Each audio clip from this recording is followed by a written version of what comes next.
రక్షకుడైన యేసుక్రీస్తు నామములో ఈ ఆదివారపు ఆరాధనకు దేవుని యొక్క సమూహంగా చేరువచ్చిన మీ అందరికీ నా నిండు హృదయపూర్వకమైన వందనాలు. దేవునికి స్తోత్రాలు.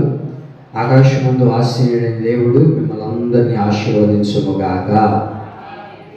ప్రభు గత దినాల్లో 1వ తారీఖున మన ప్రార్థన మందిలో వాగ్దాన సందేశ కూడికను ప్రభు జయప్రదంగాను అద్భుతకరంగా జరిగించారు.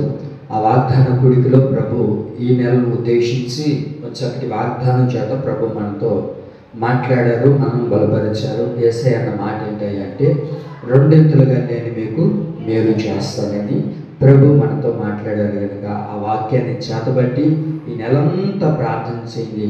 ఈ నెలలో ప్రభు మనల్ని రెండింతలుగా ఆశీర్వదించునుగాక. మంచిది. పరిశుద్ధ గ్రంథంలో నుంచి అపోస్తలుడైన పౌలు గారు ఎఫెసీ సంఘంతో రాస్తూ ఉన్నమాట. ఎఫెసీ పత్రిక 5వ అధ్యాయము 10వ వాక్యాన్ని మనం చదువుకుందాం. అందరు బైబిల్ తెరిచి చూడండి. అపోస్తలుడైన పౌలు గారు ఎఫెసీ సంఘంతో రాస్తూ ఉన్నారు. 5వ అధ్యాయము 10వ వాక్యాన్ని చదవగలిగితే, ప్రభుకి ఏది ప్రీతికరమైనదో దానిని పరీక్షించుచు వెలుగు సంబంధుల వలె నడుచుకోనండి. మరొకసారి, ప్రభుకి ఏది ప్రీతికరమైనదో దాన్ని పరీక్షించుచు వెలుగు సంబంధుల వలె నడుచుకోనండి. మనం గమనించగలిగితే అపోస్తలుడైన పౌలు గారు సంఘాలతో అనేక విషయాలు మాట్లాడుతూ వస్తుంటారు. సంఘంతో ఎప్పుడు మాట్లాడినా, సంఘానికి ఎటువంటి పత్రికలు రాసినా వారు బలపరచబడాలని, వారు దేవునికి ఇంపైన వారుగా మార్చబడాలని, దేవునికి ఇష్టలుగా బ్రతకాలని, అలాగే దేవుని యొక్క రాకడకు సిద్ధపరచబడాలని, ఇలాంటి విషయాలు అనేకమైనవి పౌలు గారు రాస్తూ ఉన్నట్లుగా మనము పత్రికలో చూడగలుగుతాం. పౌలు గారికి ఉన్న ఆశ ఏంటంటే ప్రతి విశ్వాసిని, ప్రతి సంఘాన్ని దేవుని ఎదుట ఏ మచ్చ ముడత డాగు లేకుండా దేవుని ఎదుట నిలబెట్టాలని అనేకమైన హెచ్చరికలతో కూడిన మాటలు మాట్లాడుతూ ఉంటారు. అందుకే ఇక్కడ ఎఫెసీ పత్రికలో రాయబడిన మాట ఏంటంటే, మీరు దేవునికి ప్రీతికరమైనది ఏదో అది మీరు పరీక్షించి దాన్ని చూసి దానికి అనుగుణంగా మీరు నడుచుకోనండి. మనం గమనించండి ఒకసారి, దేవునికి ప్రీతికరమైనది ఏదో అది మీరు చెయ్యండి. ఇప్పటి వరకు మీరు నాకు ప్రీతికరంగా నడుచుకున్నారు, నాకు ఇష్టానుసారంగా మీరు బ్రతికారు, మంచిదే. నాకు ఏది ఇష్టమో, నేను ఏది తింటానో అవన్నీ మీరు చక్కగా తెలుసుకుని నాకు ప్రీతికరంగా మీరు బ్రతికారు. కాదనట్లేదు, నాకు ప్రీతికరంగా మీరు బ్రతకడం కాదు, కానీ యేసయ్యకు మనం అందరం ప్రీతికరముగా మారుదుముగాక. ఆమేన్. అందుకే పౌలు గారు అంటున్న మాట ఏంటంటే, మీరు ఇప్పటి వరకు నాకు ప్రీతికరంగా బ్రతికారు, నాకు ఇష్టానుసారంగా జీవించారు, నాకు ప్రియముగా బ్రతికారు. ఇంకా ఇది కాదు, మీరు దేవునికి ప్రీతికరంగా మారాలి. అది ఎలా మారాలి అని అంటే అక్కడ రాయబడింది ఏంటి? ప్రీతికరమైనది ఏదో దాన్ని పరీక్షించి నిదానించి దాన్ని మీరు తెలుసుకోండి. ఇలా నేను ప్రీతికరంగా దేవునికి మారాలి, ఏ విషయం ద్వారా దేవునికి నేను ప్రీతికరమైన వ్యక్తిగా చేయగలుగుతాను? ఒకసారి ఆలోచించారా? దేవునికి ప్రీతికరంగా మనం ఏం చేయాలి? మారాలి. ప్రీతికరంగా దేవునికి జీవించాలి. చూడండి, కొంతమంది మనుషులకు ప్రీతికరంగా మారాలని ఆలోచిస్తుంటారు. అంటే వాళ్ళకి ఇష్టమైన వారిగా నేను జీవించాలి, మనుషులకు నేను ప్రీతికరంగా మారాలి అని చాలామంది రకరకాలుగా ఆలోచిస్తుంటారు. కానీ ఈ దినాన్ని యేసయ్య మనతో మాట్లాడుతున్నారు, నీవు నాకు ప్రీతికరంగా మారాలి. అపోస్తలుడైన పౌలు గారు అదే ఆ సంఘంతో మాట్లాడుతున్న మాట ఏంటంటే, మీరు ప్రీతికరంగా దేవునికి మారండి. ఎలా మీరు ప్రీతికరంగా దేవునికి మారుతారో దాన్ని నిదానించి పరీక్షించి దాన్ని తెలుసుకొని దానికి అనుగుణంగా మీరు చేయగలిగితే, దానికి అనుగుణంగా మీరు జీవించగలిగితే అప్పుడు దేవుడు మీ ఎదుట ఆనందించేటట్లుగా మారుతారు. ఎవరు ప్రీతికరంగా జీవిస్తారు అని అంటే ఆ తర్వాత వాక్యం ఏమని రాయబడింది? వెలుగు సంబంధుల వలె మీరు నడుచుకోండి.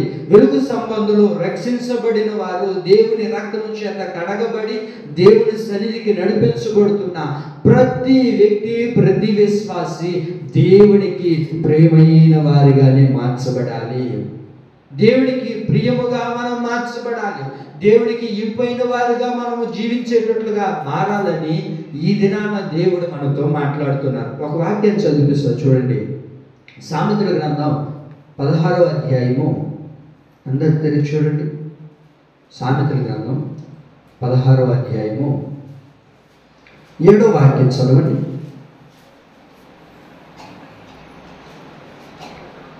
16వ అధ్యాయము 7వ వాక్యం. ఒకరి ప్రవర్తన యెహోవాకు ప్రీతికరమగునప్పుడు ఆయన వాని శత్రువులను సహా వానికి మిత్రులుగా చేయును. దేవునికి నువ్వు ఎప్పుడైతే ప్రీతికరంగా మార్చబడతావో, దేవునికి మనం ఎప్పుడైతే ప్రీతికరంగా జీవించగలుగుతామో, నమ్మండి, ఎప్పుడైతే దేవునికి నీవు నేను ప్రీతికరంగా మార్చబడతామో ఆ తర్వాత రాయబడిన వాక్యం ఏంటో తెలుసా? శత్రువులందరినీ దేవుడు ఏం చేస్తాడంట? మిత్రులుగా మార్చేస్తాడంట.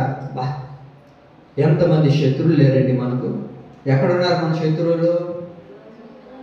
ఎక్కడున్నారు? అయ్యవారిపల్ల కాదమ్మా, అయ్యవారిపల్ల కాదమ్మా.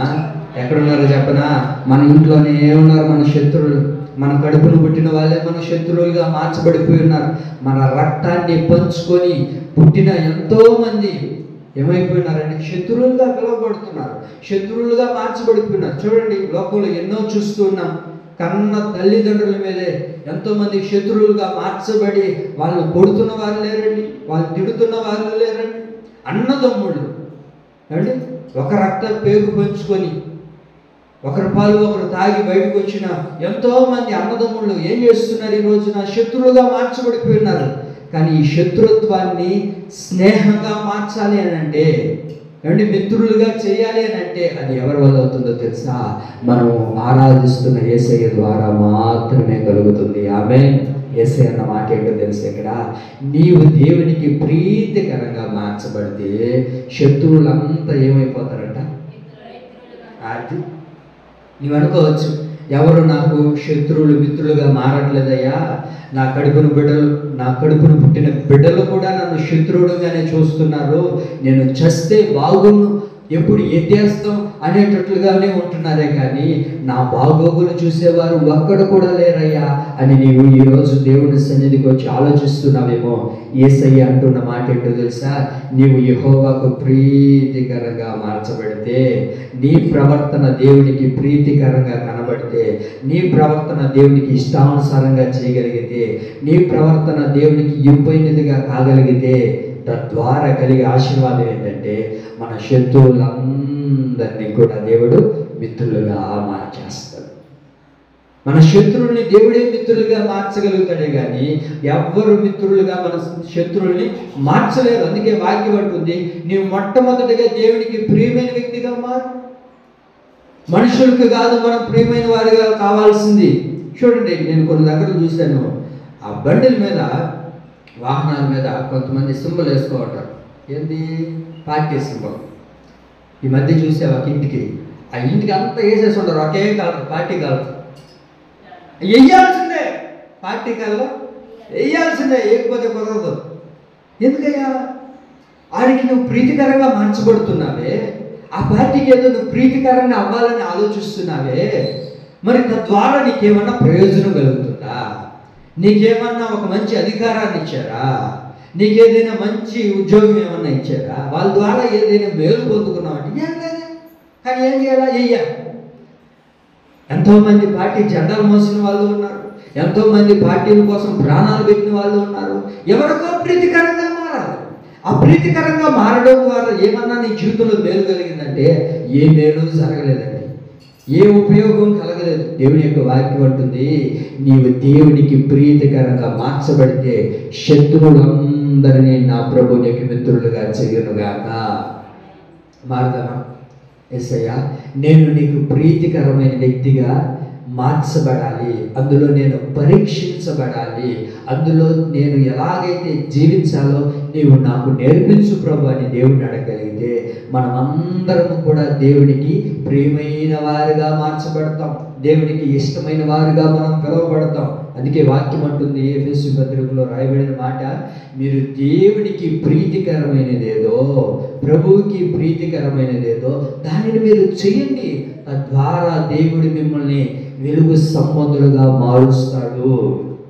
తద్వారా దేవుడు నీ జీవితంలో ప్రతి కార్యాన్ని చేసి నీ శత్రువుల్ని నీకు మిత్రులుగా ప్రభు చేస్తాడు. కారణం ఏంటో తెలుసా? నువ్వేమై ఉన్నావు? దేవుడికి ప్రియమైన వ్యక్తులుగా ఉన్నావు. చెప్పండి, ఎవరికైనా శత్రువులు లేకుండా ఉన్నారా? నాకు లేరయ్యా ఇంతవరకు శత్రువులు ఉన్నావు చేయగలిగి అది అక్క చెప్పించాడు. అందరికీ ఉన్నారు. శత్రువులు లేనివాడు ఎవడూ లేరండి, అందరికీ ఉన్నారు. మనం ఎంత మంచి చేసినా, ఎంత మంచి చేయాలని ఆశపడినా, ఎన్ని మంచి కార్యక్రమాలు చేసినా మనకి ఎవడో ఒక శత్రువులు ఉంటాడు. ఆ శత్రువుని సహా నీకు మిత్రులుగా చేయాలి అంటే దేవునికి మనం ప్రీతికరంగా మార్చబడాలండి. పరిశుద్ధ గ్రంథంలో మనం చూడగలిగితే ఎల్కానా ఉన్నాడండి, ఆయనకి 2 భార్య. మొదటి భార్య కానీ ఏమండి, రెండో భార్యని ఏం చేస్తున్నాడు? అన్ని భాగాలు పంచి మొదటి భార్య అయిన హన్నాకి ఏం చేస్తున్నాడో తెలుసా అండి? ప్రియమైంది కనుక ఆమెకి ఎక్కువగా పంచిపెడుతూ ఉన్నాడని రాయబడుతుంది. చదవండి మాట. సమూయేలు మొదటి గ్రంథం 1వ అధ్యాయము 5వ వాక్యం.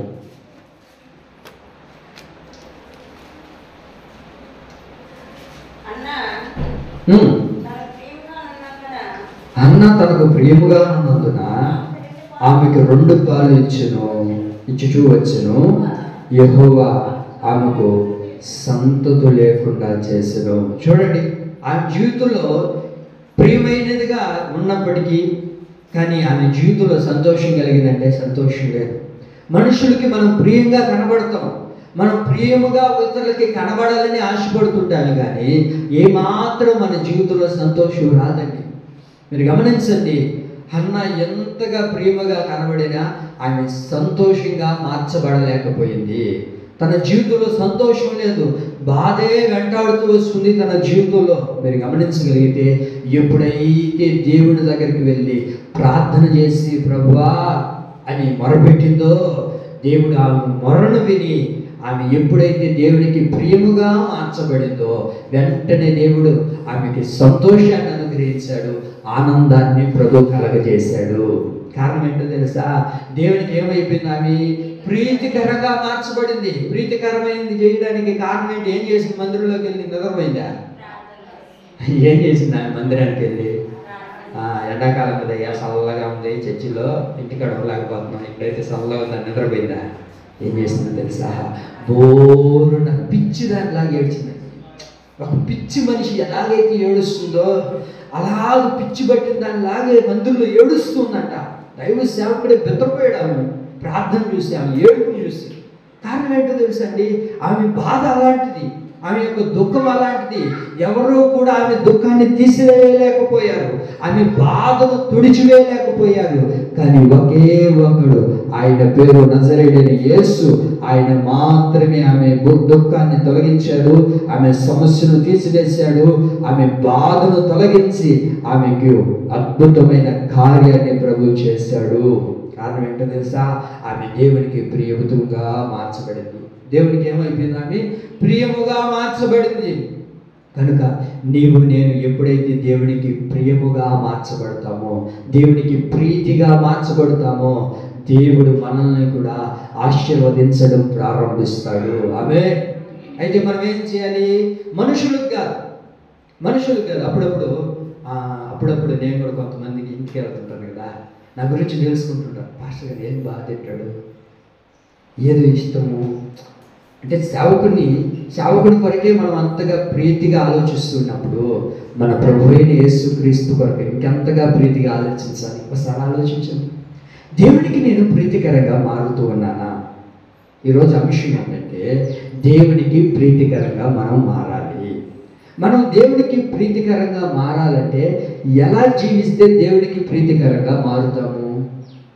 మనం ఎలా జీవిస్తే దేవునికి ప్రియమైన వ్యక్తులుగా చేయగలుగుతాము?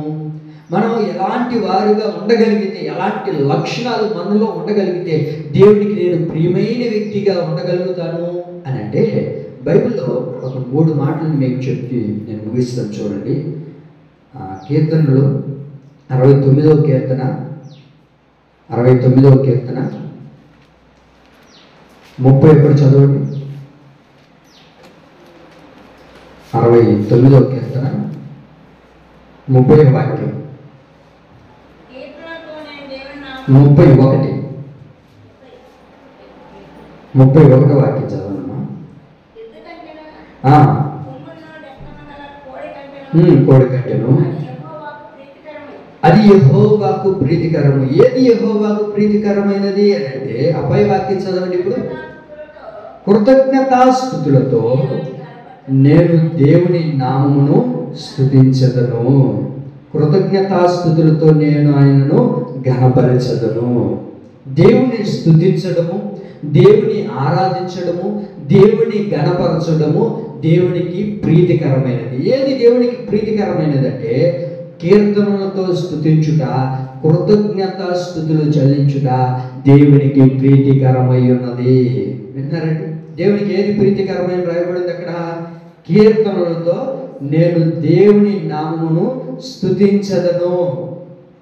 దేని ద్వారా దేవునికి ప్రీతికరంగా మనం మార్చబడతామయ్యా అంటే కీర్తనల ద్వారా దేవునికి ప్రీతికరంగా మార్చబడతామంట. దేని ద్వారా చెప్పండి?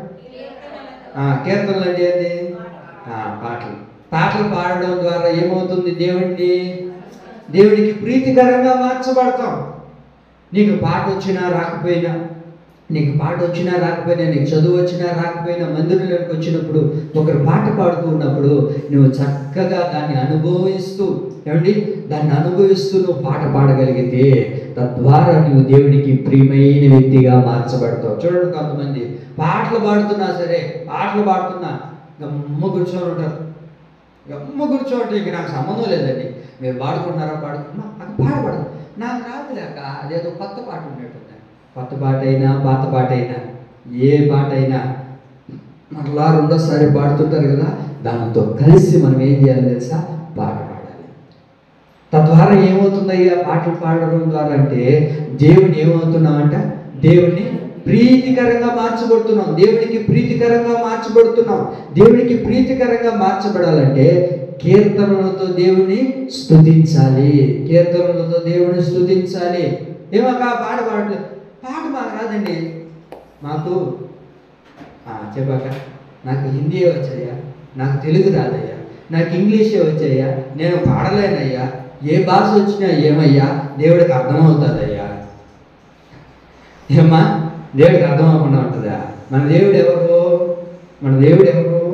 సర్వలోకానికి సృష్టికర్త అయిన దేవుడు.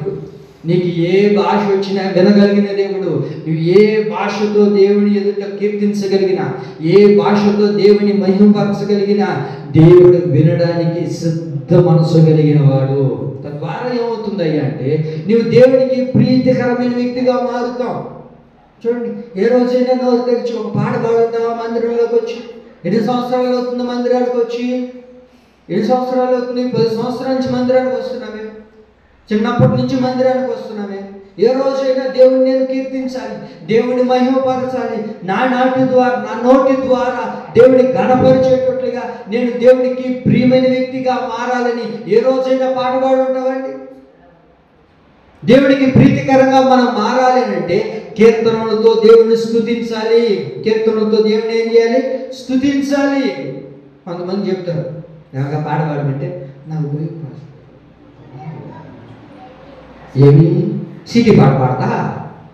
అదేంటి చక్కగా పాడతా, అది ఎందుకు పాడను? అదేంటి ఏమగా అదేంటి డబ్బు కదా, ఆ పాటలు పాడతాం, ఈ పాటలు పాడలేం. మీకు అర్థమైందా? రాయబడిన మాట ఏంటి? కీర్తనలతో ఎవరైతే స్తుతిస్తారో వారందరూ దేవునికి ప్రీతికరంగా మార్చబడతారు. ఆమె ఎంతసేపు పాడినోళ్ళేనా? నేను కూడా నా దేవునికి స్తుతించాలి, నోరు తెరిచి నా యేసయ్య కొరకు నేను పాట పాడాలి, యాశ మనలోనికి రావాలండి. ఆమె ఎప్పుడు పాడాలి? దేవుని సన్నిధికి వచ్చినప్పుడు.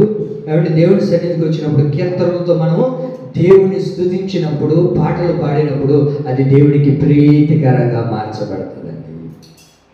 మీరు బైబిల్లో చూడగలిగితే చాలాసార్లు తీసుకుని వెళ్ళి వేశారండి. ఎవరిని? పౌలుని ఏం చేశారు?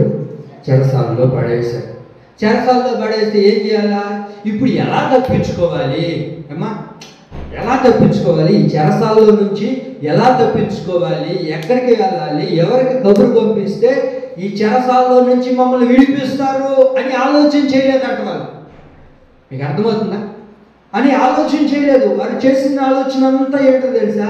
చెరసాలలో ఉన్న, శ్రమల్లో ఉన్న, ఇబ్బందులు కొలుగులో నడిపించబడుతున్నా, ఎలాంటి పరిస్థితులు మాకు ఎదురైనప్పటికీ దేవుని స్తుతించడం మేము మానేయము. అలాంటి ఇబ్బంది పరిస్థితుల్లో వారు ఉన్నప్పటికీ వారు చేస్తున్న కార్యక్రమం ఏంటో తెలుసా అండి? కీర్తనలు పాడుతూ దేవుని స్తుతిస్తూ దేవుని కనపరుస్తూ ఉన్నారండి. ఏం చేస్తున్నారంటే చెరసాలలో? చెప్పండి. దేవుని చెరసాలలో ఏం చేస్తున్నారు? దేవుని కీర్తిస్తున్నారు, మహిమపరుస్తున్నారు. తద్వారా దేవునికి పౌలు శీలలు ఏమైపోయారు? ప్రీతికరంగా మార్చబడిపోయారు. చదువుతారా మాట? అపోస్తలుల కార్యములు 16:25.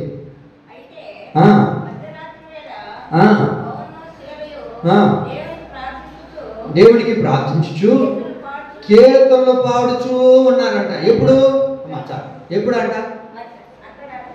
మధ్యాహ్నమా, ఉదయమా? అర్ధరాత్రి. అర్ధరాత్రి అంటే ఎప్పుడయ్యా?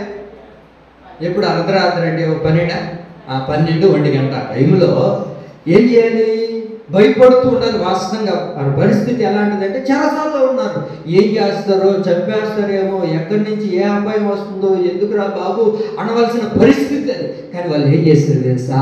అర్ధరాత్రి అయినా దేవుడిని ఏం చేస్తున్నారంటే వాళ్ళు కీర్తిస్తూ పాటలు పాడుతూ దేవుడిని కనపరుస్తూ ఉన్నారంటండి.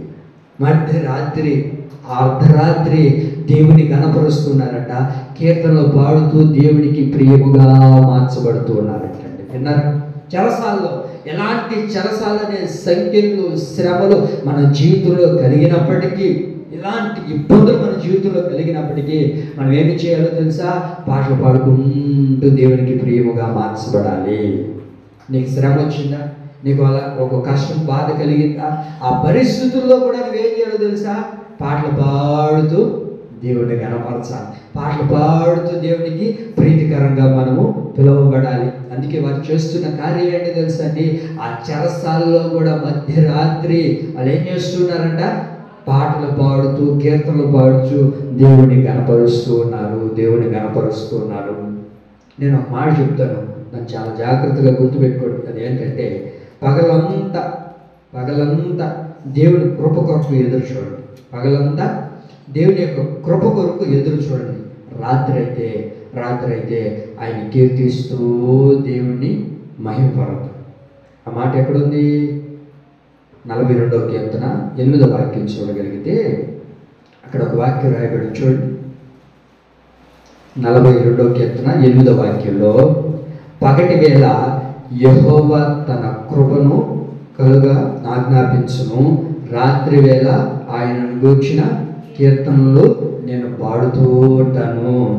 రాత్రి ఏం చేయాలి? దేవుని కీర్తనలు పాడాలి. పగలు ఏం చేయాలి? ఆయన కృప కొరకు మనం కనిపెట్టేవారుగా ఉండాలి. ఈ పని చేద్దాం. ప్రభువా నీకు నేను ప్రీతికరంగా మారాలి అంటే మనం ఏం చేయాలా? చెప్పండి. కీర్తనలు పాడుతూ దేవుడిని మహిమపరచాలి. దేవునికి ప్రీతికరమైన వారు ఏం చేస్తారంట? చెప్పండి. దేవునికి ప్రీతికరమైన వారు కీర్తనలు పాడుతారు. కీర్తనలు పాడుతూ దేవుని మహిమపరుస్తూ ఉన్నారంటే వాళ్ళు ఏమై ఉన్నారయ్యా అంటే దేవునికి ప్రీతికరమైన వారు. ఏమై ఉన్నారంటే వాళ్ళు దేవునికి ప్రీతికరమైన వాళ్ళు. రెండో మాట చెప్తా చూడండి దీంట్లోనే, కీర్తనలు పాడుచు ఆయనకి ప్రీతికరంగా మనం మార్చబడాలి. ఆ తర్వాత రాయబడిన మాట, కృతజ్ఞతాస్తుతులు చెల్లించుచు ఆయన గణపరిచే వాళ్ళు దేవునికి ప్రీతికరంగా మార్చబడతారు. 10 మందిని దేవుడు బాగుపరిచాడు. ఒక 10 మందిని బాగుపరిచాడు దేవుడు. బాగుపరిచి స్వస్థపడుతూ పొందుకున్న తర్వాత మార్గం గుండా వెళ్తూ ఉన్నప్పుడే స్వస్థత పొందుకున్నారు. పొందిన వాళ్ళు ఏం చేయాలి? చక్కగా మందిరానికి వచ్చి దేవునికి కృతజ్ఞతాస్తుతులు చెల్లించకపోగా ఏం చేశారు? అందరూ వెళ్ళిపోయారు. కానీ ఒకే ఒకడు వచ్చాడండి దేవుని సన్నిధికి. దేవుని పాదాల చెంతకు వచ్చాడు. దేవుని పాదాల చెంత కూర్చొని దేవునికి ఎదురుగా నిలబడినప్పుడు యేసయ్య అడుగుతున్నాడు, మిగిలిన వారు ఎక్కడయ్యా అంటే, అందరూ వెళ్ళిపోయారయ్యా. అందరూ వెళ్ళిపోయారయ్యా. ఎక్కడికి వెళ్ళిపోయారు? ఇంక కుష్టి పోయిందిగా, ఇంక బాగుపడ్డాంగా, ఇంకా ఆరోగ్యం వచ్చిందిగా, ఇంకా చేసుకోవాల్సిన కార్యక్రమాలన్నీ చేయడానికి వెళ్ళిపోయారట. కానీ ఒకే ఒకడు కృతజ్ఞత కలిగి దేవుని సన్నిధికి వచ్చాడంటే వాడు మాత్రమే దేవునికి ఏమయ్యాడు? ప్రీతికరంగా మార్చబడ్డాడు. వాడు ఏమయ్యాడు? దేవునికి ప్రీతికరంగా మార్చబడ్డాడు. లూకాసు వార్త 17వ అధ్యాయం 16వ వాక్యంలో ఒక్కడు మాత్రమే యేసయ్య దగ్గరికి వచ్చి కృతజ్ఞతాస్తుతులు చెల్లిస్తూ ఉన్నాడంట. వాడు మాత్రమే దేవునికి ఏమయ్యాడు? ప్రీతికరంగా మార్చబడ్డాడు. ప్రీతికరంగా మార్చబడ్డాడు. నీవు నేను దేవునికి ప్రీతికరంగా మార్చబడాలంటే మనం ఏం చేయాలో తెలుసా? దేవునికి కృతజ్ఞతాస్తుతులు చెల్లించేవారుగా ఉండాలి. మనం ఏం చేయాలి? ఏ చిన్నది దేవుడి నీ జీవితంలో కార్యం చేసిన దాన్ని దాచిపెట్టుకోకూడదు. ఏమా? దాన్ని దాచిపెట్టుకోకూడదు. దేవుడు నాకేం చేయలేదులే, నేను ఎవరికి చెప్పను, నాకెందుకులే అని అనుకుంటామా? ఏం చేయాలో తెలుసా? ఈ దినం దేవుడు నన్ను కాపాడాడు కనుక నేను కృతజ్ఞతాస్తుతులు చెల్లించాలి. కృతజ్ఞత భావం కలిగిన వారందరూ కూడా దేవునికి ప్రీతికరంగా మార్చబడాలి. దేవునికి ప్రీతికరంగా మార్చబడాలి అంటే రెండోదిగా ఏం చేయాలి? కృతజ్ఞతాస్తుతులు చెల్లించాలి. నువ్వు ఎప్పుడైతే దేవునికి కృతజ్ఞతాస్తుతులు చెల్లించడం ప్రారంభిస్తావో, దేవుడు చేసిన మేలును ఎప్పుడైతే నువ్వు జ్ఞాపకం చేసుకుంటూ తద్వారా నడిపించబడుతూ ఉంటావో, తద్వారా ఏమవుతుంది అంటే దేవునికి ప్రీతికరంగా మనం మార్చబడతామండి. దేవునికి ప్రీతికరంగా మనం జీవించాలంటే మనలో ఏముండాలో తెలుసా? దేవునికి కీర్తనలు పాడుచూ ఉండాలి. అలాగే స్తుతులు చెల్లించుతూ ఆయనకి ప్రీతికరంగా మనం మార్చబడాలి. అంతమంది బాగుపడిన ఒకే ఒకడు వచ్చాడండి, కృతజ్ఞత కలిగిన వాడు. ఆదివారం కదా నా దేవుడి సన్నిధికి వెళ్ళాలి, ఈ వారం అంతా దేవుడు నన్ను కాపాడాడు, నాకు ఆరోగ్యాన్ని ఇచ్చాడు, నాకు క్షేమాన్ని ఇచ్చారు. ఎంతోమంది కాలగతంలో గడిచిపోయారు, గర్భగుడిలో నిద్రిస్తున్నారు. కానీ దేవుడి కృపను బట్టే కదా, దేవుడి ప్రేమను బట్టే కదా, దేవుని యొక్క వాత్సల్యతను బట్టే కదా నాలో ఏ మంచి ఉందని దేవుడు నన్ను ప్రేమించి ఈనాటి వరకు దేవుడు నన్ను కాపాడాడే. దీనికి కృతజ్ఞతగా నేను దేవుని మందిరానికి వెళ్ళి దేవుని కీర్తించి కృతజ్ఞతాస్తుతులు నేను చెల్లించాలి. ఈ ఆసక్తి కలిగిన వాడు, ఈ ప్రేమ కలిగిన వాడు, ఈ మక్కువ కలిగిన వాడు ఏం చేస్తాడయ్యా అంటే మొట్టమొదటిగా దేవుని సన్నిధికి వస్తాడు, దేవుని మందిరంలో నిలబడగలుగుతాడు. నిలబడిన వాడు దేవునికి ప్రీతికరంగా మార్చబడతాడు. చూడండి, రెండో మాట చెప్తాను. యెషయా గ్రంథం 58వ అధ్యాయము. యెషయా గ్రంథం 58వ అధ్యాయము 5వ వాక్యం చదవండి. అట్టి ఉపవాసం నాకు అనుకూలమా? మనుషుడు తన ప్రాణమును బాధపరుచుకోవలసిన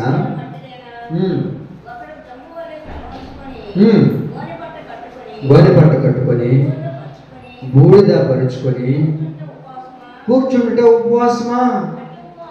అట్టి ఉపవాసము యెహోవాకు ప్రీతికరమని మీరు అనుకుందరు. వినండి, రెండోది ఏంటయ్యా అంటే ఉపవాస ప్రార్థన చేస్తున్నారంటే కొంతమంది ఇక్కడ ఉపవాస ప్రార్థన చేస్తున్నారు. ఎన్ని రోజులు చేస్తాను పాస్టర్ గారు? నేను ఎన్ని రోజులు చేస్తాను తెలుసా? ఇంకొద్ది రోజులు పోతే ఎన్ని రోజులు చేస్తారు? ఇంకొక 4 రోజులు, వచ్చే నెలలో ఏమో. ఎన్ని రోజులు చేస్తారు? ఎందుకు చేస్తున్నావు 40 రోజులు ప్రార్థన? 6వ వస్తుందయ్యా. ఎవరు చేయమన్నాడు నిన్ను? ఏమ్మా, ఎన్ని రోజులు చేస్తారు? 40 రోజులు ఉపవాస ప్రార్థన. ఆ తర్వాత 15 రోజులు ఉపవాస ప్రార్థన. కొంతమంది 3 రోజులు ఉపవాస ప్రార్థన. కొంతమంది 1 రోజు అంతా ఉపవాస ప్రార్థన చేస్తారంట. ఎలా చేస్తున్నారంటే వాళ్ళు ఉపవాస ప్రార్థన? ఏమని రాయబడింది? పై వాక్యం చదవమా. బూడిద పరుచుకొని దాంట్లో కూర్చొని గోనె పట్ట కట్టుకొని ఉపవాస ప్రార్థన చేస్తున్నారంట. ఏం చేస్తున్నారంట? ఉపవాస ప్రార్థన చేస్తున్నారంట. అట్టి ఉపవాస ప్రార్థన నాకు ఇష్టమా? కాదు. ఆ 3వ వాక్యం చదవండి. ఆ 3వ వాక్యంలో కూడా బాగుంటుంది. 3వ వాక్యం చదవండి. మేము ఉపవాసం ఉండగా నీవెందుకు చూడు యేసయ్యా, మేము ఉపవాస ప్రార్థన చేస్తున్నాం 40 రోజులు చేస్తున్నాం, 3 రోజులు చేస్తున్నాం, 20 రోజులు చేస్తున్నాం, 21 రోజులు చేస్తున్నాం, నువ్వెందుకు చూడవు? ఆ తర్వాత మేము మా ప్రాణములు ఆయాసపరుచుకొనగా నీవెందుకు లక్ష్య పెట్టవు అని అందరూ మీ ఉపవాస దినమున మీరు వ్యాపారం చేస్తున్నారు, మీ పని వారిని కఠినపరుస్తూ ఉన్నారు, మీరు కలహపడుచు వివాదములు చేయొచ్చు, అన్యాయముగా గిద్దులాడుచు ఉపవసించుచు ఉన్నారు. ఇదే నాకు ఇష్టమైన ఉపవాస ప్రార్థన. ఉపవాస ప్రార్థనని పేరు పెట్టుకొని ఉన్నావు, చేయాల్సిన వ్యాపారాలు చేస్తున్నావు, ఏమండి నీ పని వారిని దుఃఖ పెడుతూ ఉన్నావు. ఇతరులతో ఏమవుతున్నారంట?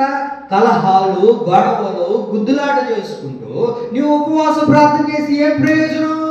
పేరుకు మాత్రం ఉపవాస ప్రార్థన చేస్తున్నావు. పేరుకు మాత్రం నేను ఉపవాస ప్రార్థన చేస్తున్నాను, నేను ఉపవాస ప్రార్థనలో ఉన్నాను అని చెప్పుకుంటూ తిరుగుతున్నావు. కానీ నీ ఉపవాస ప్రార్థన దేవుడికి అంగీకారంగా ఉందా? నువ్వు చేస్తున్న ప్రార్థన దేవుడికి ఇంపైనదిగా ఉందా? అది ప్రియమైనదిగా ఉందా? వినండి, దేవుని దగ్గర ప్రియమైనదిగా ఉండాలి అని అంటే, దేవునికి ప్రియమైనదిగా ఉండాలి అని అంటే, ఇప్పుడు చదవండి 6వ వాక్యం చదవండి, 6 నుంచి. విప్పుటయు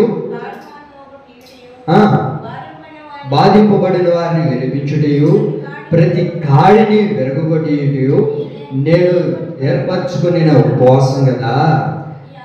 నీ ఆహారము ఆకలిగొని వారికి పెట్టుటయు నీ రక్త సంబంధికి ముఖము త్రిప్పుకోకుండా దిక్కుమాలిన బేదలకు నీ ఇంట చేర్చుకున్నటయు వస్త్రహీనుడుకు నీకు కనబడిన ఎడల వానికి వస్త్రములిచ్చుట ఇదే కదా నాకు ఇష్టమైన ఉపవాసము. దేవుడికి నువ్వు ప్రియమైనదిగాను ఇష్టమైన వాడిగా నీవు పిలువబడాలి అని అంటే చెప్తా వినండి. రెండో మాట ఏంటంటే దాతృత్వం కలిగి ఉండాలి. ఏం కలిగి ఉండాలా? దాతృత్వం కలిగిన మనస్సు ఎవరికైతే ఉంటుందో వారు దేవుడికి ప్రియమైన వ్యక్తులుగా ఉంటారంట. ఏది దాతృత్వం అంటే ఏంటి? మంచి మనస్సు, సహాయం చేసే గుణం. ఈ సహాయం చేసే గుణము, దాతృత్వము నీలో ఎప్పుడైతే ఉంటుందో అది దేవుడికి ప్రియమైన ఉపవాసంగా కనబడుతుంది, అది దేవుడికి ఇంపైనదిగా కనబడుతుంది. కారణం ఏంటి అంటే నువ్వేమై ఉన్నావు? దాతృత్వం కలిగి ఉన్నావు, ఇతరులకి ఇచ్చేవాడిగా ఉన్నావు, ఇతరులకి పెట్టే వ్యక్తిగా ఉన్నావు. నా దేవుడి ప్రియులారా, దేవుడికి ప్రియమైన వారిగా మనం ఉండాలి అని అంటే మనలో ఏముండాలో తెలుసా? దాతృత్వం. మనలో ఏముండాలి? దాతృత్వం ఉండాలి, మంచి మనసు కలిగి ఉండాలి, ఇతరులకి పెట్టే గుణం ఉండాలి. ఈ గుణం కలిగి నువ్వు జీవించి చూడు, దేవుని జీవితంలో ఏం చేస్తాడో తెలుసా? నువ్వు చేసే ప్రతి ప్రార్థనను అంగీకరిస్తాడు. నీలో దాతృత్వం లేకుండా నువ్వు దేవునికి ప్రియమైన వ్యక్తిగా పిలువబడలేవు. దేవునికి ప్రియమైన వారు ఎవరయ్యా అంటే దాతృత్వం కలిగిన మనస్సు ఎవరికైతే ఉంటుందో వారు దేవునికి ప్రియమైన వారుగా ఉంటారు. నీవెంత ప్రార్థన చేసినా నీ ప్రార్థన వినట్లేదంటే నీలో ఏముంది? అన్యాయం దాగుంది. నీలో ఏముంది? కుళ్ళు కుతంత్రాలు దాగి ఉన్నాయి. నీ మనసు చెలించిపోయింది, ఇతరుల్ని బాధ పెట్టేటట్లుగా కనబడుతూ ఉన్నావు. కనుకనే నీ ప్రార్థన అంగీకరించబడట్లేదు. ఎందుకయ్యా నా ప్రార్థన అంగీకరించబడట్లేదు? అక్కడ ఏమని రాయబడుతుంది? మనం చదువుకున్న మాటలో 3వ వాక్యంలో, ఎందుకు నీవు చూడకుండా ఉన్నావు? మేము ఎంత ప్రార్థన చేస్తుంటే. ఎవడు చేయమన్నాడు నిన్ను ప్రార్థన? ఎవరు చేయమన్నాడు? 40 రోజులు ఎవరు చేయమన్నారు? 10 రోజులు ఎవరు చేయమన్నారు? శుక్రవారం ఎవరు చేయమన్నారు? యేసయ్యకి ఇది కానీ కావాల్సింది.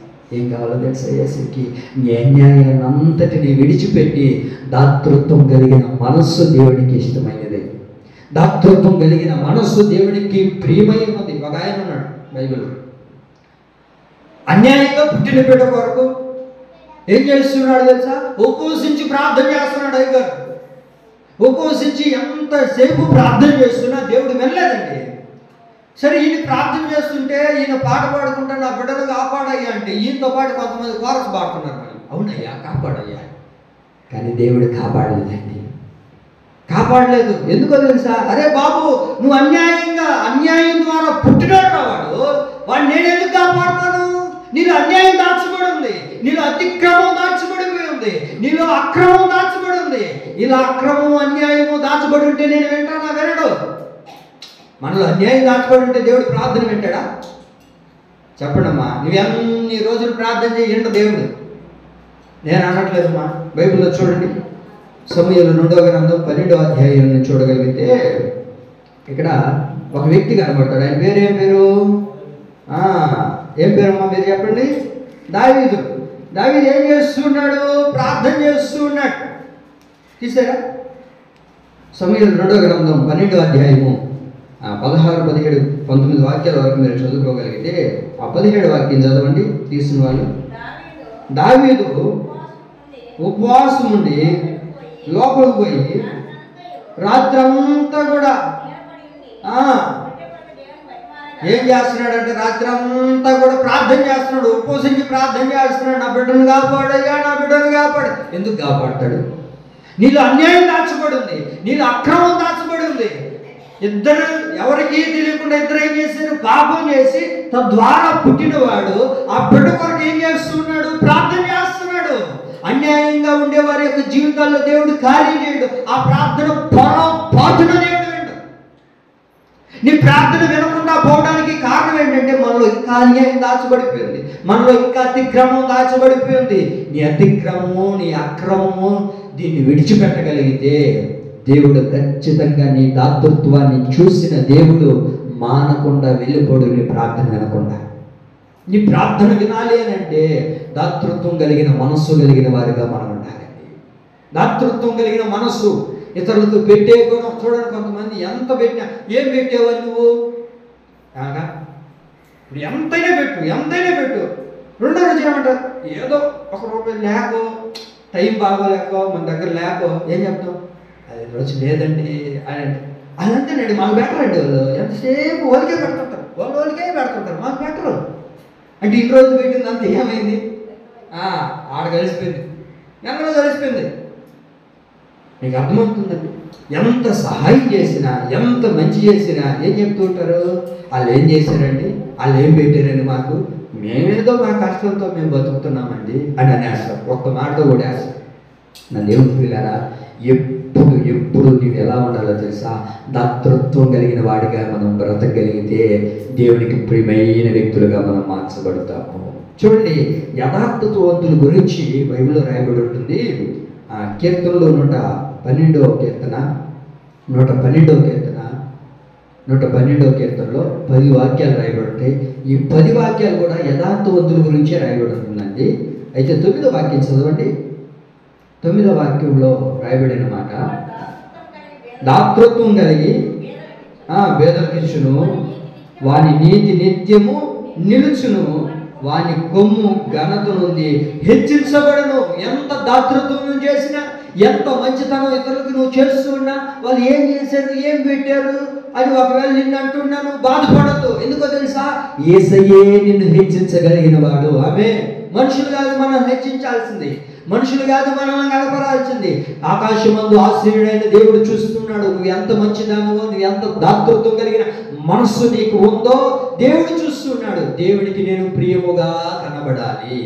మనుషులు కాదు మనం హెచ్చించాల్సింది, మనుషులు కాదు మనల్ని కనపరచాల్సింది. వారి యొక్క నీతి ఏమైందంట? నిత్యము నిలుచును, వారికి నేను ఘనతను కలగజేస్తానని దేవుడు చెప్తున్నాడు. నీ దాతృత్వాన్ని నీ బిడ్డలు చూడకపోయినా, నీ ఇరుగు పొరుగు వారు చూడకపోయినా, బైబిల్ యొక్క వాక్యం అంటుంది, యేసయ్య చూస్తున్నాడని నీవు నడిపించబడు. తద్వారా దేవునికి ప్రియముగా మార్చబడతావు. ప్రియముగా మార్చబడమే కాదు కానీ దేవుడు అంతకంతకు నిన్ను హెచ్చించడం ప్రారంభిస్తాడు. అయితే నీలో ఏముండాలి? దాతృత్వం కలిగిన మనస్సు ఉండాలి. కొంతమంది చూడండి, అసలు పొరపాటున తినేటప్పుడు కూడా చేతిని ఎదిరించిన కూడా ఎదిరించరు. ఎందుకు? కాకు తినేసి వెళ్తారేమో, కాకు కూడా పెట్టరు. విసనారో ఉంటారు కొంతమంది. అమ్మా విసనారు బంక రానేదన్నదయ్యా, ఓళ్ళు ఎట్టించారయ్యా అని అంటుంటారు. చూసారా? నా దేవుని పిల్లరా, అలాంటి వారిగా మనం కాకుండా దాతృత్వం కలిగి ఎవరైనా నీ కళ ఎందుకు కనపడ్డారా, వాళ్ళకి పిలిచి అంత అన్నం పెట్టి ఏమైపోతుంది? వాళ్ళకి పిలిచి వాళ్ళకి వస్త్రాలు సరిగా లేవా, నీ దగ్గర ఒక మంచి చీర ఉంటే ఇది మొన్నే తెచ్చుకున్నాను నేను కట్టుకోవాలా, ఏమైపోతుంది? దేవుడు దానికంటే రెండింతలుగా దేవుడికి ఇస్తాడు. ఆమె నీలో దాతృత్వం కలిగిన మనస్సు ఉంటే అది దేవునికి ప్రీతికరంగా మార్చబడుతుంది. బైబిల్లో మనం గమనించగలిగితే మాసిదోనియా సంఘం ఒకటి ఉందండి. బైబిల్లో మాసిదోనియా సంఘం ఉందంట. ఆ సంఘం ఎలాంటి వారయ్యా అంటే బిజినెస్ మ్యాన్లు ఏం కాదు వాళ్ళు, బిజినెస్ మ్యాన్లు ఏం కాదు, వాళ్ళు కోటలు పడినట్టు డబ్బు ఏమి లేదు అక్కడ. వాళ్ళు ఎవరయ్యా అంటే నిరుపేదలు అంట. ఎవరంట? చదువుతారా? మనం కొరింథీయులకు రాసిన 2వ పత్రిక 8వ అధ్యాయం 2వ వాక్యం చూడగలిగితే ఇక్కడ ఒక సంఘస్థుల గురించి రాయబడుతూ ఉంటుంది. చదవండి. కొరింథీయులకు రాసిన 2వ పత్రిక 8వ అధ్యాయము 2వ వాక్యం.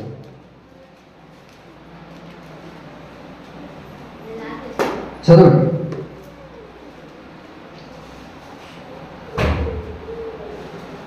8వ అధ్యాయం 2వ వాక్యం. ఎలా అనగా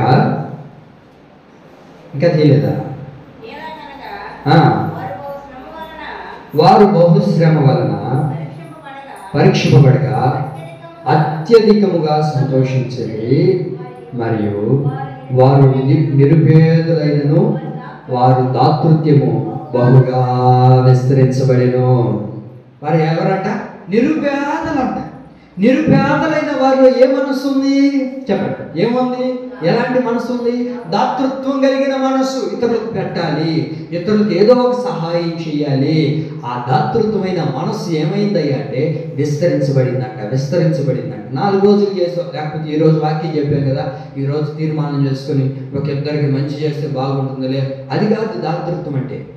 ఆ దాతృత్వం ఏమవ్వాలయ్యా అంటే మనము మరణించేంత వరకు, ప్రభు సన్నిధికి చేరేంత వరకు ఆ దాతృత్వం విస్తరించబడాలి. కొంతమంది ఉంటారు చూడండి, కొంతమంది ఆ కుటుంబం వారి వంశపారిపరంగా వస్తూ ఉంటుంది ఆనవాయితీగా. ఏంటో తెలుసా? ఇతరులకి మంచి చేయాలి. మా నాన్న ఉన్నప్పుడు గ్రామానంతటికి భోజనం పెట్టేవాళ్ళు. నాకు కొంతమంది తెలిసిన వాళ్ళు. అక్క అంటది, ఎందుకు అక్క ఇంత ప్రయాసపడి భోజనాలు అందరూ పెడుతున్నాయి ఏంటంటే, మా నాన్న ఉన్నప్పుడు అందరికీ పిలిచి మంచిగా భోజనం పెట్టి, అసలు ఎవరో తెలియదు, అంత ప్రయాసపడి మా నాన్న మా అమ్మ అంత ప్రయాసపడి వాళ్ళకి భోజనం పెడుతున్నారు. ఆ దాతృత్వమే మాలోకి వచ్చిందయ్యా. మాలో నుంచి మా పిల్లల్లోకి, ఆ పిల్లల్లో నుంచి అది విస్తరించబడడం అంటే నీ వరకు ఆగిపోవడం కాదు. మీ నాన్న ఏ దాతృత్వం అయితే కలిగి ఉన్నాడో ఆ దాతృత్వం మనసు ఎక్కడికి రావాలి చెప్పండి? పిల్లలకు రావాలి. ఆ పిల్లలకు వచ్చిన తర్వాత వాళ్ళ మనవళ్ళకి రావాలి, ఆ మనవళ్ళకి రావాలి. ఇది విస్తరించబడడం అంటే దాతృత్వమైన మనసు విస్తరించబడాలి. నాకు తెలుసు కాబట్టి, నేను విన్నాను కాబట్టి. ఉదయగిరికి వెళ్ళి ఏ షాప్కి వెళ్ళి ఆ జయం మేడం ఎవరో మాకు తెలియదయ్యా, అయ్యా లేదయ్యా అంకాలు వేసారు రా సార్, మీకు ఏం కావాలి తీసుకోమండి. మీకేం కావాలి ఫస్ట్ చెప్పండి. నేను ఆయన విచారించి తెలుసుకుంటే కొన్ని అంగడు, ఎందుకంటే మనకు పెద్ద ఆయన తెలుసు కాబట్టి ఆయన పేరు చెప్తే ఎక్కడైనా, ఆయన చాలా మంచోడండి. సారా అసలు ఆయన తెలియని వాళ్ళు లేరండి ఉదయగిరిలో నాకు తెలిసి. నేను ఈ మధ్య కదా వచ్చింది, కొంతమంది అంగడిలో తిరిగినప్పుడు ఆయన పేరు చెప్తే అసలు మేడం అన్న ఏదో తెలియదు, మేడం మాకు తెలియదండి, ఆయన మాకు తెలుసు. అంకల్ వేసారు మాకు తెలుసు అండి, మీకేం కావాలి తీసుకో. అసలు డబ్బులు కూడా ఆడాయి కొంతమంది అయితే. ఎందుకంటే అంటే ఆయన అంత దాతృత్వం కలిగిన వాడు. ఈ దాతృత్వమైన మనసు ఎక్కడికి రావాలి? జయమ్మ తల్లిలోకి రావాలి. జయమ్మ తల్లి తర్వాత ఆగిపోవాలా? ఆ తర్వాత ఏమవ్వాలి? అబ్బా మంచిది. ఇప్పుడు ఏనండి వాళ్ళ పిల్లలంటే ఎవరు? హైదరాబాద్లో ఉండేనా? కాదు, వాళ్ళ పిల్లలంటే ఎవరంటే మీరే, సంఘస్థులమైన మనం. మనందరిలోకి ఏం రావాలి? ఆయన ఎలాగైతే ముందు వెనక జోడుకోవాలి, నా బిడ్డలకు పెట్టాలో ఈ దాతృత్వం, ఈ మనసు కలిగి లేకుండా దాతృత్వం కలిగి అందరికీ మంచి చేయాలి, అందరికీ క్షేమకరంగా ఉండాలన్న ఆ దాతృత్వమైన మనసు మనలోనికి రావాలి, మనలో నుంచి మన బిడ్డల్లోనికి రావాలి. ఆమేన్. అదే వాక్యం అంటుంది. వారు ఎలా ఉన్నారయ్యా అంటే మాసిదోనియా సంఘస్థులు నిరుపేదలంట. అయినా అక్కడికి ఆగిపోకుండా అదేమైంది? విస్తరించబడుతుంది. ఈ మనస్సు, ఈ దాతృత్వం కలిగిన మనస్సు మనలో విస్తరించబడునుగాక. 3వ మాట చూడండి, కొరింథీయులకు రాసిన 2వ పత్రిక 8వ అధ్యాయం 12వ వాక్యం చదవండి. 8వ అధ్యాయం 12వ వాక్యం. మొదట ఒకడు సిద్ధమైన మనస్సు కలిగి, అంటే శక్తికి మించి కాదు కానీ కలిమి కొలదే ఇచ్చినది ప్రీతికరమగును. వినండి, ఇక్కడ ఏమని చదువుకున్నాం? మొదట ఒకడు సిద్ధమైన మనసు కలిగి ఉంటే శక్తికి మించి కాదు కానీ కలిమి కొలదే ఇచ్చినది ప్రీతికరమగును. దేవుడికి ఏది ప్రీతికరమైనదయ్యా అంటే సిద్ధమైన మనస్సు కలిగినదే దేవుడికి ప్రీతికరం. వినండి, మీకు అర్థమైనా చెప్తాను, వినండి. చూడండి, ఇక్కడ ఏమని రాయబడింది? మొదట ఇచ్చేది కాదు, మొదట నీకేమి రావాలి? సిద్ధ మనసుగా రావాలి. శక్తి కొలది కాదు కానీ ఏంటి, ఉన్న దానిలోనే నువ్వు ఇవ్వాలన్న మనస్సు నీకు రావాలి మొదట. అది దేవుడికి ప్రీతికరమైనది. మొదట ఏం రావాలయ్యా మనలో అంటే సిద్ధ మనసు రావాలి. ఏం రావాలి మనలో? సిద్ధ మనసు కలిగిన వారుగా ఉండాలి మనం. ఆ సిద్ధ మనసు ఎవరిలైతే ఉంటుందో అది దేవుడికి ప్రీతికరం. ప్రీతికరంగా మార్చబడుతుంది. దేవునికి ఏమవుతుంది? ప్రీతికరంగా మార్చబడుతుంది. ఏది? సిద్ధ మనసు. నువ్వు ఇచ్చేది పోయి తర్వాత సంగతి. ఇవ్వాలన్న మనసు సిద్ధపాటు కలిగి ఉంది చూసారా, అది దేవునికి ప్రీతికరమైనదంట. మందిరానికి అందరూ వచ్చారంట, మనలాగే అందరూ మందిరానికి వచ్చారంట. ధనవంతులు వచ్చారు, దరిద్రులు వచ్చారు, కలిమి కలిగిన వారు వచ్చారు, లేమి కలిగిన వారు వచ్చారు. దేవుడి మందిరానికి అందరూ వచ్చారు, పాట పాడారు. పాట పాడుతూ ఉన్నప్పుడు అందరూ కానుకలు వేశారు. కానుకలు వేసినప్పుడు అందరూ కానుకలు వేసిన తర్వాత అందరినీ దేవుడు చూడలేదండి. ఒకే ఒక వ్యక్తిని దేవుడు చూశాడు, కలిపెట్టాడు. కారణం ఏంటో తెలుసా అండి? ఆయన ఏం చేసింది అంటే తనకు ఉన్నదంతా దేవునికి వేసేసింది, తనకున్నదంతా దేవునికి ఇచ్చింది. కారణం ఏంటంటే ఆ ఇంటికాడే తీర్మానం చేసుకుంది. ఇంటికాడ బయలుదేరి చెరగట్టుకొని రెడీ అయ్యేటప్పుడే ఈ మనసులో ఉన్న ఆలోచన అంతా ఏంటో తెలుసా? ఈరోజు నా చేతులు ఇదే ఉండేవా అది అంతేనే కాదు, ఈరోజు ఇదే ఉండేవా, ఇది నేను దేవునికి అర్పించేయాలి. ఆ తర్వాత జీవనం ఎలాగండి? ఆ దేవుడు చూసుకుంటాడులే. పక్కన మనసు మళ్ళీ ఒకసారి మాట్లాడుతుందిగా, ఇది ఇచ్చేస్తే తర్వాత ఎట్లా, రేపు సాయంత్రం కూరగాయలకి ఎట్లా, ఇలాగా రేపు సాయంత్రం ఎట్లా, రేపు ఉదయం పిల్లలకు స్కూల్కి పంపించేటప్పుడు ఎట్లా, ఈ ఆలోచించాలని ఆమె అనుకున్నది ఏంటో తెలుసా? ఇది నా దేవుడికి ఇచ్చేస్తే దేవుడు నాకు ఇస్తాడు. ఇంటి దగ్గరే ఆమె ఏమైందో తెలుసా? సిద్ధ మనసు కలిగి వచ్చింది కనుకనే దేవుడు ఆమె మీదే లక్ష్యం ఉంచాడు. ఆమె ఏం చేశాడు? ఆమె మీద దేవుడు లక్ష్యం ఉంచాడు. కారణం ఏంటంటే తనకున్న దానిలో దేవుడు ఇచ్చాడు. అయితే మందిరానికి వచ్చిన వాళ్ళు ఇవ్వలేదా? ధనవంతులు ఇవ్వలేదంటే వాళ్ళు ఇచ్చారు. దేని కొలది? వారి శక్తి కొలది ఇచ్చారు. కానీ ఈమెం చేసిందో తెలుసా? ఈమెకున్న కలిమంతటిని దేవుడికి ఇచ్చేసిందండి. కారణం ఏంటంటే ఆమె సిద్ధ మనసు ఉంది. సిద్ధ మనసు ముందు ముఖ్యం దేవుడికి. నువ్వు ఇస్తున్నావో ఇట్లేదో తర్వాత సంగతి, కానీ దేవుడికి ఏంటంటే సిద్ధ మనసు. అయ్యా నీకు ఎంత అయ్యా? నాకు 20,000 వస్తుంది అయ్యా నెలకి. 20,000 వస్తే ఎంత ఇవ్వాలయ్యా? దశభాగం 20 రూపాయలు ఇస్తానయ్యా. తర్వాత ఏం చేస్తావయ్యా? ఏం చేస్తానయ్యా? నా కడుపు ఏమన్నా తింటానా? ఆ నెల్లూరులో పెద్ద డాక్టర్లా అని పెడతా, ఇంకేం చేస్తానే. దేవుడికి మాత్రం 20 రూపాయలు ఉన్నదంతా తీసుకొని పోయి డాక్టర్లకి. నువ్వు దేవుడికి ఇస్తే ఆ సిద్ధ మనసు నువ్వు ఎప్పుడైతే దేవుడికి ఇవ్వగలుగుతావో దేవుడిని ఏం చేస్తాడు? నీ సిద్ధ మనసును చూసిన దేవుడు నిన్ను కూడా ఆశీర్వదించడం ప్రారంభిస్తాడు. ఆమె ఏమనుకునింది? అయ్యో తర్వాత నాకేమవుతుంది, తర్వాత నేను ఏం చేయాలి, కూరగాయలు రేట్లు పెరిగిపోయినాయి కదా, ఏం చర్చికి ఏమన్నా తక్కువ, అదేముంది అంటే చేస్తుంది, మనకెందుకు గొడవ అని అనుకోదా? ఏం చేసింది చెప్పండి? అబ్బా, ఉన్నదంతా ఇచ్చేసిందండి. ఉన్నదంతా ఇచ్చింది. ఎంత ఇస్తున్నావు? నాకు 10,000 వస్తుంది. 10,000 వస్తే ఎంత ఇవ్వాలి దశమ భాగం దేవుడికి? అక్క 1,000 రూపాయలు ఇస్తున్నానా? నీకెంత అక్క శాలరీ? 5,000. 5,000 అయితే ఎంత ఇస్తున్నామా? సరే ఆలోచించండి. ఇచ్చేస్తే మా కొడుకు చాలా దూరం ఉన్నాడు, కొడుకు ఎంత సిద్ధ మనసు నీకు రావాలి. ఏం చేస్తుందో తెలుసా తల్లి? నాకేమున్నా లేకపోయినా నా దేవుని కొరకు నేను ఇవ్వాలన్న సిద్ధ మనసే తను నిలబెట్టేటట్లుగా బైబిల్లో ఎక్కగలిగే స్థితికి ఆమెను తీసుకురాగలిగింది ఏంటో తెలుసా? సిద్ధ మనసు. ఎంతమంది ఇచ్చి ఉంటారంటే అక్కడ ఆ రోజున ఎంతోమంది వచ్చి ఉంటారు ప్రార్థన మందిరానికి, కానీ అందరి గురించి రాయబడలేదే. ఆ విధవరాళ్ళు మళ్ళా ఎవరాని? విధవరాలు అంటే ఎవరు? భర్త చనిపోయినారు, ఎవరు లేరు. ఇంకా దిక్కుముక్కు ఎవరు లేరు. 1 రూపాయి తెచ్చిపెట్టే వాళ్ళు లేరు. ఆ రోజుల్లో పింఛను కూడా ఇచ్చేవాళ్ళు. ఈ రోజున మీకు జగన్ అన్న పింఛన్ అన్న ఇస్తున్నాడు 3,000. పింఛన్లో కూడా దశమ భాగం ఇస్తున్నావా? పింఛన్లో ఏడిస్తామయ్యా దశమ భాగమా? ప్రతి దానిలో ఏం చేశారంట? 10వ వంతుగా ఇచ్చారంట. 3,000 ఇస్తే ఎంత ఇవ్వాలి? చెప్పండి అమ్మా, లెక్కల్లో వీక్ అయ్యట. నేను చెప్పాలి, నేను భయపడబాను. 3,000 ఇస్తే ఎంత ఇవ్వాలా? ఊరికినాక వస్తుంది ప్రభుత్వం, ఊరికినాక ఇస్తుంది. అది ఇచ్చింది ఎవరు? అది ఇప్పించింది ఎవరు? దేవుడు. నువ్వు ఆరోగ్యంగా బ్రతుకున్నావు కాబట్టి అక్కడ నుంచి ఇస్తున్నారు. మనం లేకపోతే అది కూడా రాదు. కాబట్టి ఆరోగ్యం ఇచ్చిన దేవుడికి మనం ఏం చేయాలి? ఇవ్వాలా లేదా? ఆ కలిగిన మనసు నీకు రావాలి. సిద్ధపాటు మనసు కలిగిన రావాలి. అయ్యా 3,000 అంటున్నావు, ఏడ మిగలుతుంది నాకు? ట్యాబ్లెట్లు 1,000 రూపాయలు అయిపోతుందా? చిన్నోడికి 500 ఇవ్వాలా? ఆ పెద్దోడికి 1,000 రూపాయలు ఇవ్వాలా? అయ్యి అమ్ముకుంటుందా? ఏం వాళ్ళిద్దరికే పెట్టుకున్నావు, నాకేం పెట్టవా?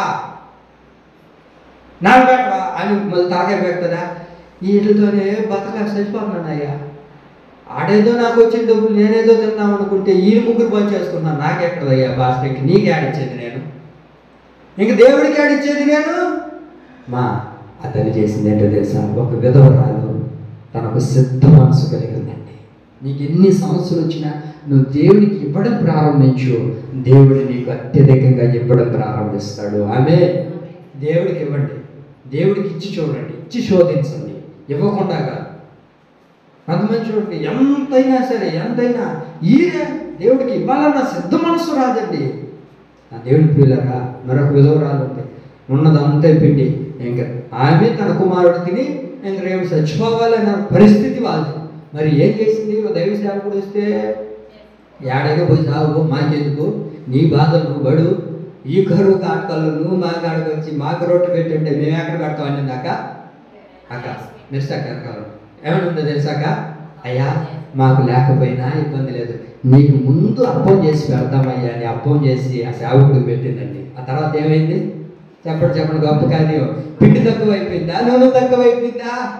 కరువు తీరే అంత వరకు దేవుడు ఏం చేశాడు? సమృద్ధి పిండి వస్తానే ఉంది, చేసుకుంటే వస్తానే ఉంది. అబ్బబ్బా, ఎంత గొప్ప కార్యం అండి. కరువులో కూడా పోషించగలిగిన దేవుడు మన దేవుడు. ఆ కరువులో కూడా మనల్ని పోషించాలంటే సిద్ధ మనసు మనలోనికి రావాలి. మనలోకి ఏం రావాలా? సిద్ధ మనసు. ఉన్న దాంట్లో దేవుడికి ఇవ్వడం ప్రారంభించు.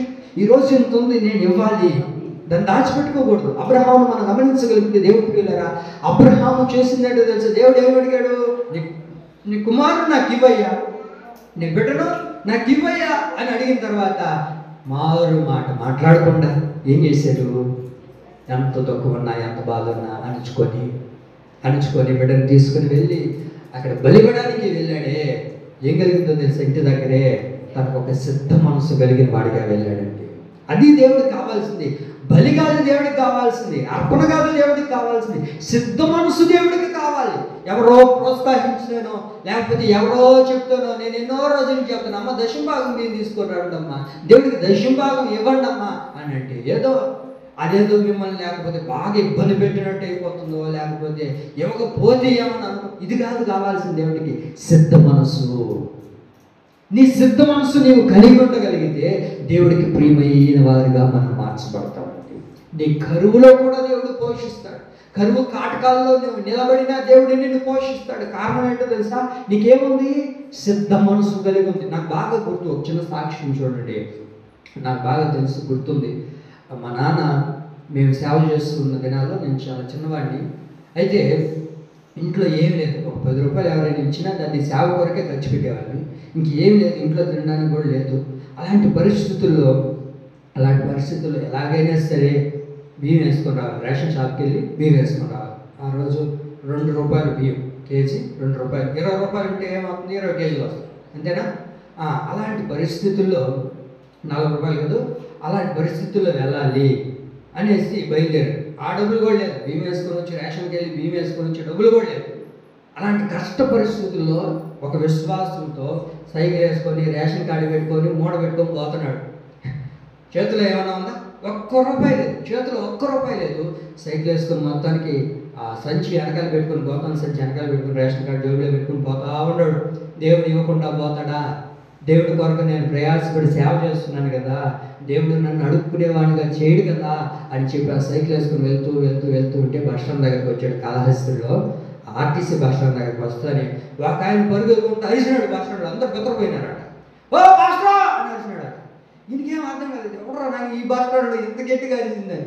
ఆ పక్కన ఆపుకొని సైకిల్ అక్కడ పక్కన పెట్టుకొని ఏందని అట్ట ఓ పాస్టో, వారం రోజులు నీ గురించి ఎతకతా ఉన్నాడు, అసలు కనబట్టవే లేదు, ఏంది అని అన్నాడు. అయ్యా నేను ప్రార్థనకి అక్కడెక్కడ తిరుగుతూ కొంచెం రాలేకపోయినా, టౌన్లో కూడా రాలేకపోయాను, కనబడలేదంటే ఏదో ఒకటి రా, నువ్వు గవక్క నాకు ప్రార్థన చేద్దురా అని అన్నాడు. సరే వెళ్ళి ప్రార్థన చేశాడంటే, ప్రార్థన చేసిన తర్వాత ఒక చిన్న కాలు భాషలో 6 రోజులు దేవుడు నన్ను ఒకటే ప్రేరేపణ నీకు ఇవ్వమని, నా వల్ల కావట్లేదు, ఎక్కడెక్కడ ఎత్తికేది నిన్ను, ఫోన్ నెంబర్ పోయింది నీది అని చెప్పి, సరే ఒక చిన్న కానుక అని చెప్పి ఆయనకి ఇచ్చి ఆయన వెళ్ళిపోయాడంట. ఆ చిన్న కానుకే లేదా అని చెప్పి ఆయన పక్కకి వెళ్ళి అలా జేబులో పెట్టాడు కదండి. ఆయన వెళ్ళిన తర్వాత చూసుకున్నాడు. వెళ్ళిన తర్వాత అది చూసుకుని ఆ జేబులో వచ్చి తీసి అలా తీయగానే అది ఎంత తెలుసా? 500 రూపాయలు అంట. కొడదాం చప్పటి గట్టిగా, 500 రూపాయలు. దానికి కారణం ఏంటి? ఆయన దగ్గర ఏమైనా ఉందా? 40 రూపాయలు కూడా లేని పరిస్థితి, రేషన్ బియ్యం వేసుకుని రావడానికి డబ్బులు లేవు అసలు. అలాంటి పరిస్థితుల్లో వెళ్ళిన ఒక వ్యక్తికి దేవుడు ఏం చేశాడు? 500 రూపాయలు ఇస్తే బియ్యం వేయించుకొని, కూరగాయలు తీసుకొని, అంత మిచ్చిరి, అంత పొకాడ అన్నీ గడించుకొని ఇంటికి సంతోషంగా ఏడ్చుకుంటూ వస్తున్నాడు. మాకేం అర్థమవుతుంది? ఇంటికి వచ్చిన తర్వాత ఏడుస్తున్నాడు. మాకేమో కాదు అంటే ఏమన్నా పడ్డాడేమో, ఏమైనా జరిగిందేమో అని అడుగుతుంటే మా అమ్మ ఏడుస్తున్నాడు, బోర్ని ఏడుస్తున్నాడు. కదా ఏం జరిగింది చెప్పాడు. అమ్మాయి ఏం జరిగింది తెలిస్తే పాస్టర్, 40 రూపాయలు కూడా లేని పరిస్థితుల్లో నేను దేవుడి దగ్గర ప్రార్థన చేసుకుని వెళ్ళిపోతే ఇన్ని కూరగాయలే అప్పు చేయను. అప్పు ఎందుకు, నేనెందుకు చేస్తాను అప్పు? మనం ఆరాధిస్తున్న దేవుడే మనకిచ్చాడు. మళ్ళా తీసుకొని వచ్చి 300 రూపాయలు ఇంటికి అనిచ్చాడు. నేను చేసింది ఎవరో తెలుసా?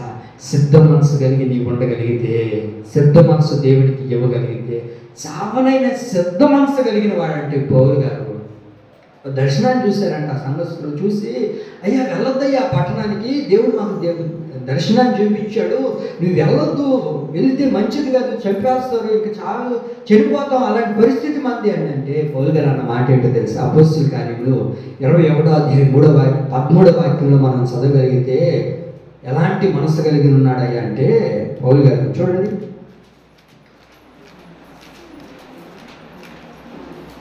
21:13 వాక్యం. 21:13 వాక్యం. ఆ చివరి వాక్యంలో యెరూషలేములో బంధింపబడుటకు మాత్రమే గాక చావుటకు సిద్ధముగా ఉన్నాము మేము. ఎలా ఉన్నారంట పౌలు గారు? చెప్పండి, తలెత్తి చూడండి. పౌలు గారు ఎలా ఉన్నారో తెలుసా? సిద్ధ మనస్సు. ఏ సిద్ధ మనస్సు తెలుసా? దేవుడి కొరకి చావనైనా చేస్తాం కానీ ఆ సిద్ధ మనస్సుతో ఉన్నాడు కనుక నేను దేవుడికి ప్రియమైన వ్యక్తిగా మార్చబడ్డాడు. ప్రియమైన వ్యక్తిగా మార్చబడ్డాడు. సిద్ధ మనసు నీకు రావాలి. పరిచయం చెయ్యాలన్న సిద్ధ మనసు నీకు రావాలి. నేను ఎంతసేపు ప్రతి వారం దొమ్మెత్తుకుని కొట్టేదా, చెయ్యండి అమ్మా, చెయ్యండి, చెయ్యండి అమ్మా. ఏడ చెప్తావు? వాళ్ళు చూడండి, వాళ్ళు చూస్తే నాకు సిగ్గు దోస్తుంటుందండి. అరే వాళ్ళు వయసు ఎంత? వాళ్ళు వయసు ఎంతమ్మా? మీ వయసు ఎంత తల్లి గారు? ఉంటుంది ఒక 70, 60 పైన ఉంటుందా? 55 సంవత్సరాలు. ఏం చేయగలుగుతుందా తల్లి? మీకు ఎంతమా? 70 పైన ఉంటుంది. ఆమె ఏం చేయగలుగుతుంది? వీళ్ళందరికన్నా మెజార్టీ పొందిన కాంతమ్మ తల్లి ఏం చేయగలుగుతారు వీళ్ళు? కానీ వాళ్ళకి ఏముందో తెలుసా? ఒక సిద్ధ మనసు. చస్తే చేస్తాం మందిరంలో, ఏమ్మా చస్తే చేస్తాం మందిరంలో. ఆ పరిచర్య మేము మానవయ్యా, ఒక ఆదివారం మానుతుందేమో చూద్దాం అని అనుకుంటే మానట్లేదే. కారణం ఏంటో తెలుసా? వారికి సిద్ధ మనసు కలిగి ఉన్నారు. పరిచర్య చేయాలి, దేవుడి కొరకు కష్టపడాలి. ఇన్ని రోజులు మా బిడ్డల కొరకు కష్టపడ్డాం, ఏమైనా ప్రయోజనం అయిందమ్మా? ఏం ప్రయోజనం అయింది? తిట్టులు, కొట్లాట్లు, బాధలు తప్ప ఏం ప్రయోజనం? కానీ దేవుడి కొరకు ప్రయాసపడుతున్నానయ్యా, కొంచెం నెమ్మది కలిగిందయ్యా, ఆ పరిచర్య చేస్తుంటే అదొక సంతోషం అయ్యా అన్నారండి. ఎవరో నిన్ను ప్రోత్సహించి నెడితే కాదు వచ్చేది, ఆ సిద్ధ మనసు నీలోకి రావాలా? మరి నా దేవుడి కొరకు ఏం చేయగలుగుతున్నాను మందిరంలో? ఈ సిద్ధ మనసు నీకుందా? ఆదివారం పోతే ఆదివారం, లేకపోతే ప్రార్థన ఉంటే ప్రార్థన. ఈ మధ్యలో మందిరం ఏమవ్వాలి? సేవకుడు ఏమవ్వాలి? దేవుడు ఏమవ్వాలి? ఈ సిద్ధ మనసు అనుకుంటుందా? పౌలు గారికి ఏమైనా ఆశ ఏంటయ్యా అంటే చావనైనా చేస్తామయ్యా. ఒక్క రోజైనా ఒక్క మనిషి అన్న ఫోన్ చేసి, ఏమయ్యా ఎక్కడున్నావయ్యా అనండి. పౌలు గారికి ఉన్న ఆశ ఏంటో తెలుసా? దేవుని కొరకు చావాలన్న సిద్ధ మనసు ఉందండి. ఈరోజు ఇలాంటి సిద్ధ మనసు కలిగి ఉందా మనం కూడా? ఉందా ఉందా? అందుకే పౌలు గారు ఎఫెసీ పత్రికలో రాయబడిన మాట ఏంటో తెలుసా? ప్రభుకి ఏది ప్రీతికరమైనదో దాన్ని పరీక్షించి దాన్ని తెలుసుకొని వెలుగు సంబంధుల వలె మీరు నడుచుకోండి, తద్వారా శత్రువుల్ని నీకు మిత్రులుగా చేస్తాను, నీ జీవితంలో పోగొట్టుకున్న సంతోషాన్ని నేను నీకు కలగజేస్తానని దేవుడు మనతో మాట్లాడుతున్నారు.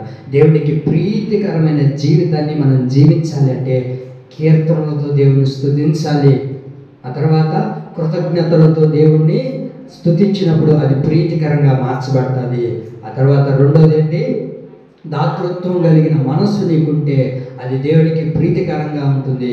మూడవది సిద్ధ మనస్సు కలిగిన వారు దేవునికి ప్రీతికరంగా మార్చబడతారు. మనమందరము మన ఇమ్మానుయేలు ప్రార్థన మందిరం, మన విశ్వాసులు, దేవుని రక్తం చేత కడగబడిన ప్రతి ఒక్కరూ దేవునికి ప్రీతికరంగా మార్చబడుదురుగాక, దేవునికి ఇంపైన వారుగా మార్చబడుదురుగాక, దేవునికి ఇష్టానుసారమైన జీవితాన్ని జీవించుదురుగాక. ఆమేన్. నమ్మండి, దేవునికి ప్రీతికరంగా మార్చబడినప్పుడే దేవుడు మన శత్రువుల్ని మిత్రులుగా మార్చి అద్భుతమైన కృపతో ఆయన నింపి ఆయన రాకడకు మనం నడిపించునుగాక. ఈ మాటలు మన హృదయంలో ప్రభు స్థిరపరచి నిలబెట్టి మన వెనుకల్లో స్థిరపరచునుగాక.